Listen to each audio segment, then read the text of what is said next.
তত্ত্বাবধান, যার শরীরে হাজার হাজার বুলেট রয়েছে, যার অঙ্গ প্রত্যঙ্গ রয়েছে, যাদেরা পুলিশ এবং প্রিয় উপস্থিতি, প্রিয় সহযোদ্ধা ভাই ও বোনেরা, আপনারা জানেন বিগত 16-17 বছর থেকে আমরা ফ্যাসিস্ট হাসিনা মুক্ত বাংলাদেশ করার জন্য আমরা বিভিন্নভাবে চেষ্টা চালিয়ে যাচ্ছিলাম। আমাদের চেষ্টার ফলন পেয়েছি 2024 সালের দীর্ঘ 36 দিন রক্তক্ষয়ী আন্দোলনের মাধ্যমে আমাদের অনেক ভাই বোনকে হারিয়েছি। আমি তাদেরকে শ্রদ্ধার সাথে স্মরণ করছি। সুপ্রিয় উপস্থিতি, বক্তব্য বিদায়ী করছি না, আমাদের অনেক সিনিয়র ভাইয়েরা রয়েছেন। আমি তারপরে দু একটা কথা বলতে চাই।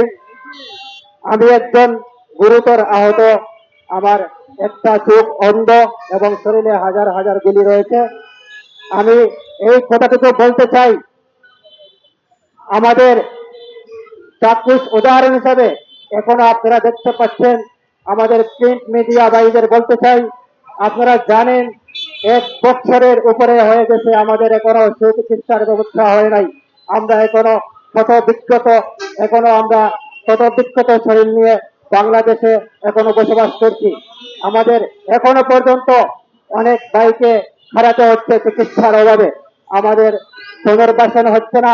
শহীদ ফ্যামিলি অনেক ফ্যামিলি রয়েছে আমাদের, যার রুটি রোজগারের কোনো পথ নাই, অসহায় হয়ে দাঁড়ে দাঁড়ে ঘুরছে, এখনো পর্যন্ত পুনর্বাসনের ব্যবস্থা করা হয় নাই।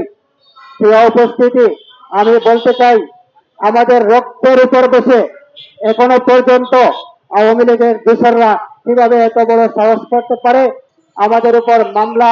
আমি জানি, আমি সিলেটের একজন যোদ্ধা হিসাবে আমাদের সিলেটে একটি মামলা হয়েছে, হয়তো আপনারা অবগত রয়েছেন।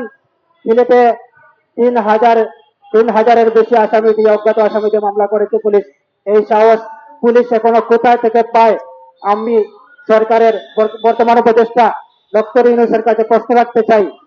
বাংলাদেশের মধ্যে এখনো বিভিন্ন মাধ্যমে বিভিন্ন জায়গায় আওয়ামী লীগ মব সৃষ্টি করতে চাচ্ছে, বিভিন্নভাবে বড় বড় মব সৃষ্টি করে আমাদেরকে দায়ী করতে চাচ্ছে, তার দায়ভার আমাদের জুলাই যোদ্ধাদের উপর দিতে চাচ্ছে।